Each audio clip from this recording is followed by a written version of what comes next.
This is America's one and only Jewish Moments in the Morning radio program, heard on listeners-sponsored digital radio around the whole web at NachumSegal.com, on the Nachum Segal Network, and, of course, on the beloved NSN app. Jake Novak is with us live via telephone. He's anchor and executive producer at American Sunrise, early edition on Real America's Voice, and he's with us live via telephone on a Thursday morning broadcast. Jake, a pleasure to welcome you back to JM in the AM.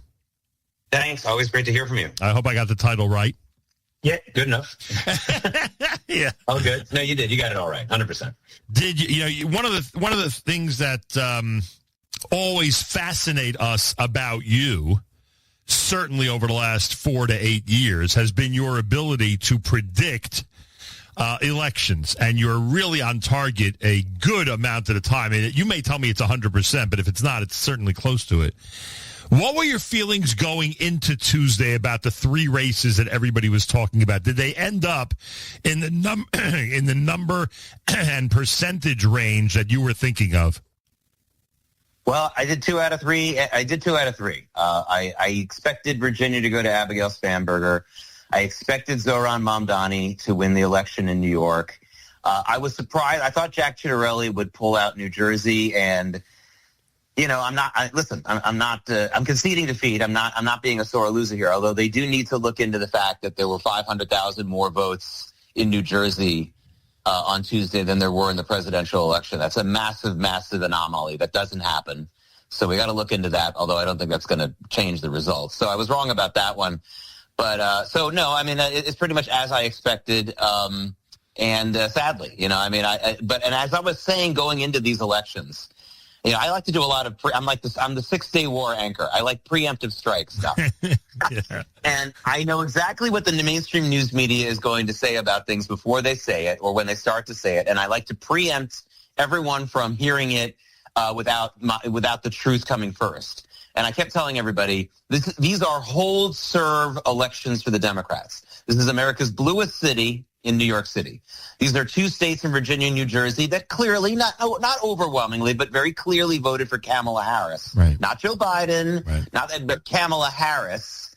So the idea that the Republicans not winning any one of those 3 elections is some kind of big rebuke to Trump is baloney. It's a joke.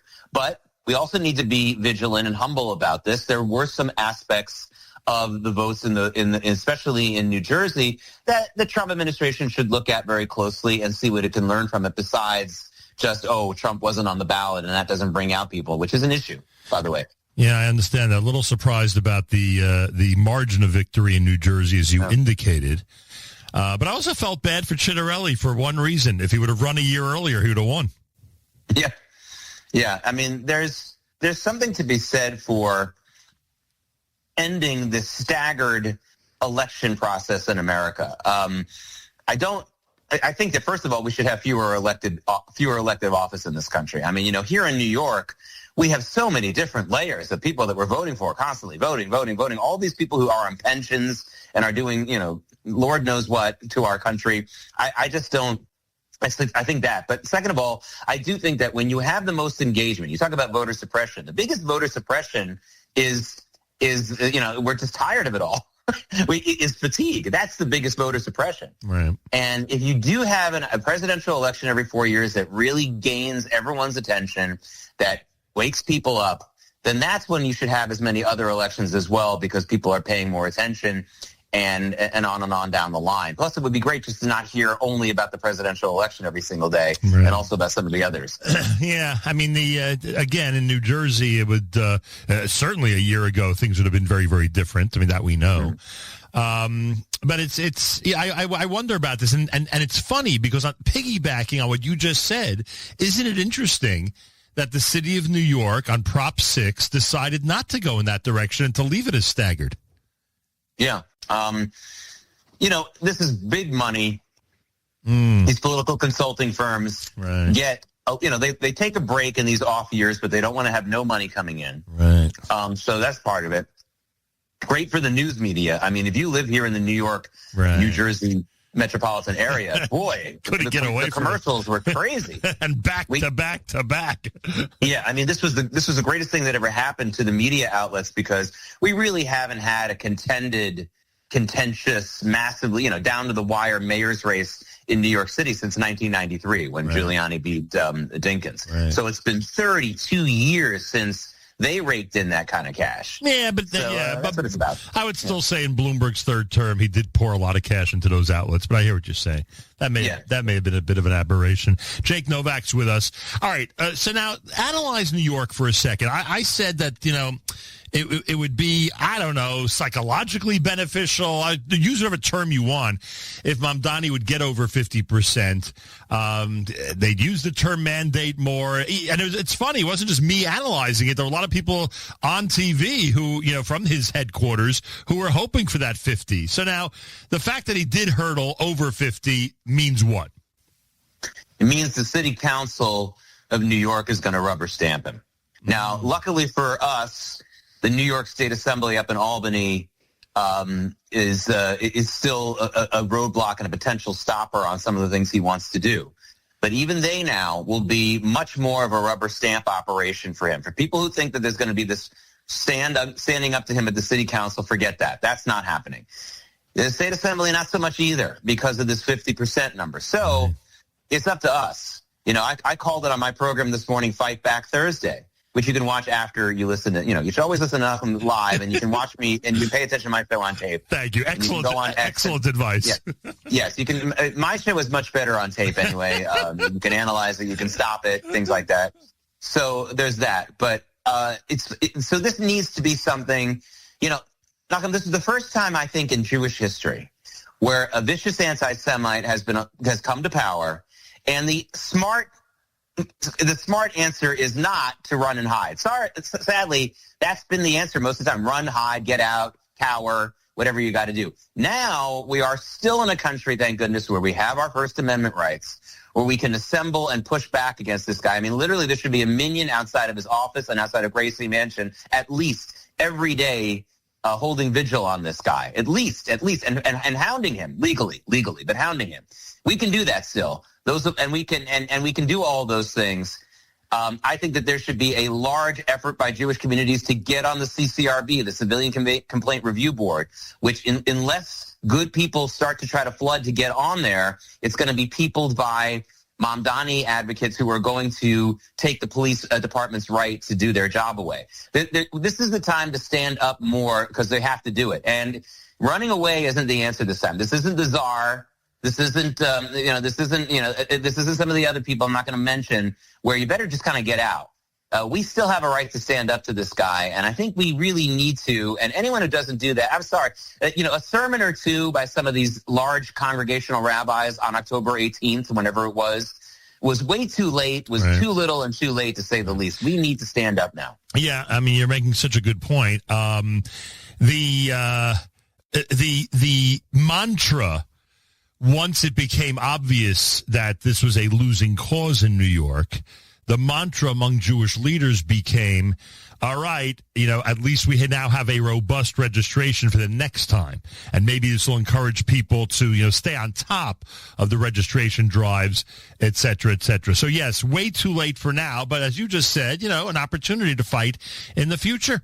And one of the ways we fight, obviously, is at the polls. I mean, that's one of the most obvious ways. But I got to go back to the other point you made, because one of the things that so many kept harping on, anti-Mamdani people, many from our community, kept harping on, was he can't get done the stuff he wants to get done. He needs city council approval, Albany approval, Hochul approval, et cetera, et cetera. You're basically saying, hey, guys, I hate to tell you, but after his performance on Tuesday, he basically has all of those.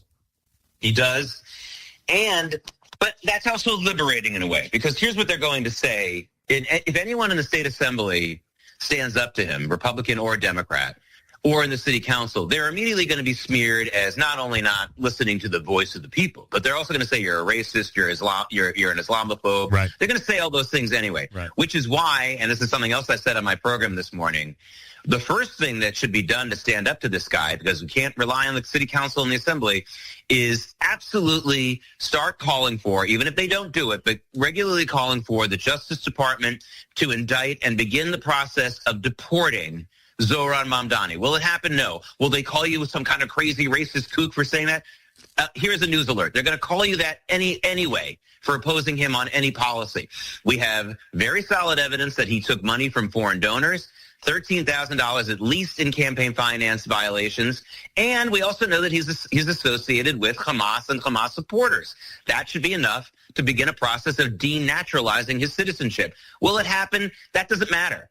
But the Jewish leaders of the city and all of us, any decent people should be saying, we want this guy indicted and deported. Whether it happens or not, you know that if the positions were flipped and there was someone who was a pro-Trump supporter who got elected mayor, right, they would be trying to do that to him or her. That has got to be the first part of it. The fact that we don't, but we're not going to stand on ceremony for this. These are the lives of our fellow Jews and our fellow New Yorkers that are at stake. Understood, but this is very different than what seems to be the Jewish outlook since Tuesday night. It seems like most Jewish leaders, you could put that word in quotes if you want, but most are now encouraging people to, reach out, make sure we have a good relationship with City Hall, et cetera, et cetera. That's very different from what you're proposing. Yeah, I think that there should be a physical presence of many Jews at City Hall every day, a running, let's use the playbook, an encampment of some kind, again, not the same kind as right, there on the campuses. And I think there should be a regular voice against this. And there really should be, this should really wake people up. It says, I wish I could quote the exact daf, but I know it says in Yerushalmi something along the lines of, if you want to destroy the Jews, just leave us alone. We'll do it ourselves. And all I can say is, I don't know the exact daf, but right, I'll tell you, I know it's there. So I should just get on Safaria.org. I have no excuse for not knowing this. But, honestly, that's the case. And hopefully this will remind everybody that we can't be dormant. And I can say this again, and I wish it didn't happen, but I can tell you, even in my own children, the last few years since October 7th has absolutely kindled something in them that otherwise wouldn't be there, especially my older daughter. Right. So, let's try to make something of this, but the answer is not to be, it's not to be let's be friends. This is not a question of that. What we will do for decency and friendship is we will not advocate any violence. Right. We will not, we will be disruptive, but not, within certain parameters. But not destructive, right? That's right. That's right. And that's all the latitude this guy deserves. That's it. Jake Novak's with us. By the way, did they study a lot of Yerushalmi and Yeshiva Flatbush, or that came from somewhere else? I mean, well, that's my father, who's one of the great scholars of Yerushalmi, his teacher, so no, it's rare, but I gotta tell you, it comes in handy at the Seder. The Seder is very Yerushalmi peppered, and people don't know that, including the whole Afikoman thing is a Yerushalmi thing, by the way. Kol hakavod, Jake. Kol hakavod. Got to have you on again before Pesach. Do you have any pride? And I know that it's not your job to concentrate on the Jewish community, but as you saw I don't want to use the word panic. As you saw the momentum, as you saw all the leaders talking about, especially the rabbinic leaders, who spoke about even the concept of leaving the Beit Midrash in order to go vote. Like, that's how critical and important it is. Certain schools, some of which you may be very familiar with, who wouldn't allow registration for students if the parents weren't registered to vote, et cetera, et cetera. Were you impressed by that, or were still as a community falling way short? Well, that's a great momentum getting started. Here's where we're falling short. And by the way, I would say this about the Asian American community as well. That's another discussion. We're falling short in putting candidates up for office. We always have. We've been lucky that we've had some people who have turned out to be, who are ethnically Jewish, who turned out to be good mayors. I know he was a Democrat and all that, but I'll defend Ed Koch to the last day. I think he was an effective mayor and started the process. Right. I think Abe Beam wasn't a terrible mayor either, but these people were just ethnically Jewish. I mean, I can't kick them out of the tribe. I'm not interested in that either. But the point is, we don't have the greatest candidates, and we have some young people who have potential to be great candidates, but they need a lot better packaging. For all the media experts in the Jewish world, We don't have them we just don't seem to have them for our own candidates. So this has to go now beyond. Well, many of them feel they'll make more money and have a higher profile in the world of media instead of the world of politics. But you just raised such an important point that I never really thought about, because cynically, very often we see somebody who wants to run for a position, even a low level position in government, and we just think of this is somebody feeding their ego, et cetera, et cetera. But the reality is, as you just described, we need to groom good people, males and females, in our community who we think have the potential to really, lead and make a proper presentation. And again, your case, Koch, Beam, Bloomberg, these people were, representative of our people, but did so, respectfully. They weren't maniacs like some of the people we see who run for office, with the yarmulkes on sometimes, unfortunately. But you're right. We need to pay more attention when we see young talent, kids in their 20s who, have this potential. They've got to be encouraged to do so. Yeah, well, we have an example of that, I think, here in Nassau County, where I live, in Bruce Blakeman. Right. Bruce Blakeman is a proud Jew. Right. I know he didn't grow up very traditional. He's becoming more traditional every day, by the way. People are working on him. But Chabad got a hold of him? Yeah, but look what he's doing. Well, he's married to someone I went to high school with, so that helps. That's funny. Look what he's doing, not only for the Jewish community, but one of the most brilliant political moves that, of course, the mainstream media didn't get, and mostly because they opposed him, but also because they don't understand religion.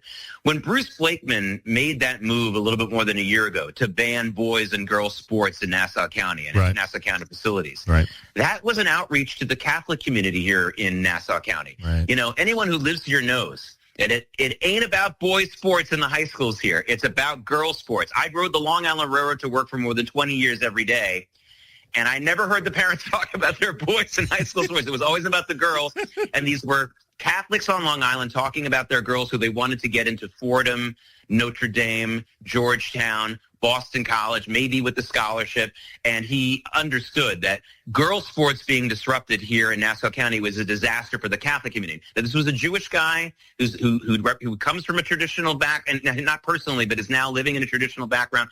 So my point is, we can be so much better at the identity politics thing because we're such a small minority than I think others. We're not going to be the Jewish guy for the Jewish community only or the Jewish gal. I think that we can do a better job of that. Bruce Blakeman's a great example. And by the way, even in New York, where it's much easier to be the Jewish guy because of the way districts are in the state and the city, those who've been effective in the role that you just described have had tremendous positive outreach to other communities, have worked really well with other communities, and have been there to do favors for and to and to be aligned with those who have common cause. And I think that's a very important point. We sometimes lose sight of that because we always look at that guy as the Jewish guy in the assembly, city council, or wherever it might be. But the reality is they're only successful if they do what you just described. Yeah, and it pays dividends. When I was in high school, we started to hear the narrative of, well, Jews did so much for the black community, and now they're not getting it back. And and believe me, that is a huge problem. But it does pay dividends. Bruce Blakeman got a black woman member of the Nassau County legislature years ago when the whole Ben & Jerry's thing started. Not only did she support Nassau County boycotting Ben & Jerry's over that, but she got on the microphone at an event that I was at personally and looked into the camera and said, as a black woman growing up in America, I know what it's like not to be served. Boy, was that powerful. And he got a good dividend from that. Amazing. Yeah. And there's so many examples. Sometimes people are shocked when a real left-winger, will abstain from a vote, when it comes to Iran or Israel or something, and nobody understands why. And then you find out that, there's been a tremendous respectful effort behind the scenes to have a relationship with that congressperson, to explain the circumstances. It's all what it comes down to. The yelling and screaming doesn't work, except in the case that you cited where we could use a little bit of yelling and screaming outside of City Hall.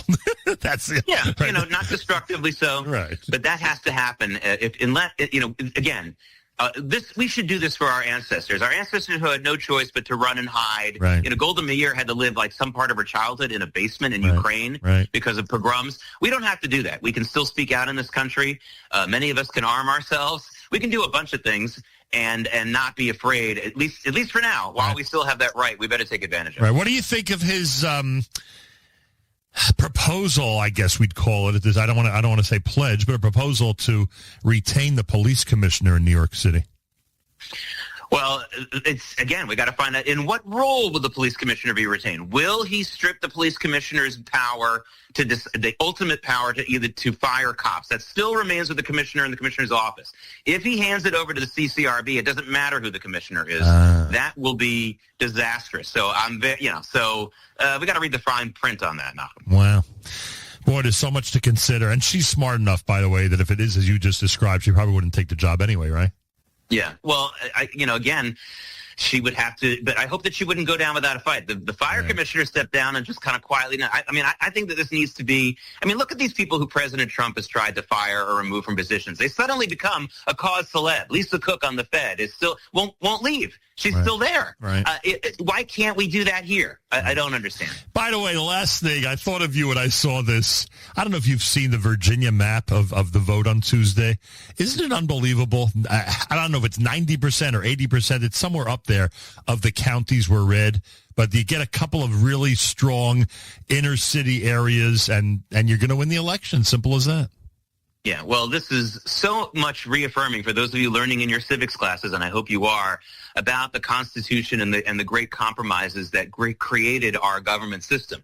The Founding Fathers knew very well that this would happen unless they fixed it. In other words, they knew that the great population centers could possibly overrun the more rural areas of the country, and they wanted a fair balance. That's why every state gets 2 senators, right. And that's why we have the Electoral College and things like that. And when that balance becomes out of whack to the point where so many counties and the culture of each of those counties is overrun by one population center, which can easily be filled with foreigners, out-of-staters, all that kind of thing, right. Then you're having a problem. And one of the questions that needs to be asked is, how do we get these people more involved in these areas? And the answer is to get the voices louder. Right. People haven't heard the voices of rural America. I was lucky enough to grow up in a great amount of rural America before I came to New York at high school time. So I'm lucky, but most people haven't had that opportunity. Interesting. Always appreciate your analysis. And Carrie, what are you looking at next? What's happening a year from now? Anything we should be made aware of? Well, it's the whole House next year, right? Yes, but this governor's race in New York State now really should be our focus. And obviously, Elise Stefanik is going to carry the torch against Kathy Hochul. And I think that this is our top. This is obviously the first thing that we can sort of rally around as far as looking ahead. And Stefanik now, there's going to be a massive, massive effort for and against her in the next few months to try to start 2026 with how see either she's going to be ahead of the game or a little bit behind. So she should really take this opportunity to really lead this. And as much as the Republicans need every vote they have in the House, I would strongly, strongly recommend that Elise Stefanik resign at the end of this year from her congressional seat and put her full attentions on this governor's race. Wow. And I think that she should be rewarded for that with tremendous Jewish support, tremendous rallying around her. Some people actually think she's Jewish. She's not, by the way, for those of you who are confused about that. So everyone needs to, I think that needs to be the real central focus and make it a full state campaign. But she should really campaign downstate as much as possible, even though obviously most Republican votes don't come from here. She should be a regular in Brooklyn and in Queens. I would really advise her to do that. Interesting. Hochul still had my support until, you want to fill in the blank, Jake? Until? She endorsed Mamdani? Until congestion pricing. Oh, it's okay. Yeah, well, yeah.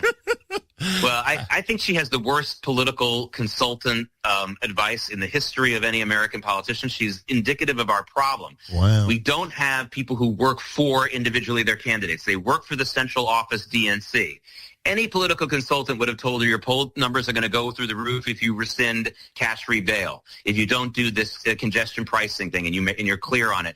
And know that Washington DNC won't be happy with you, but you will win and be really, really popular, and we can even think about launching you for president one day if you're interested in that. Instead, she made all those wrong decisions because the people who supposedly work for Kathy Hochul do not work for her. They work for the national DNC, and it's so blatantly obvious. Wow, brilliant. And, of course, when you put pressure like that on someone like her, she's going to cave in every time.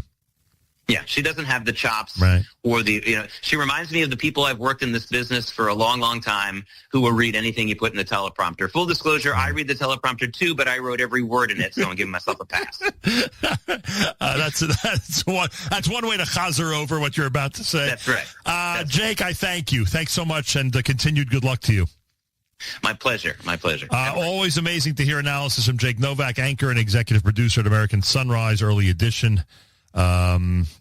On Real America's Voice, and I thank him, and he gave us a really, really big chunk of time today, and I appreciate that very much. More coming up. You're listening to a Thursday morning edition of JM in the AM.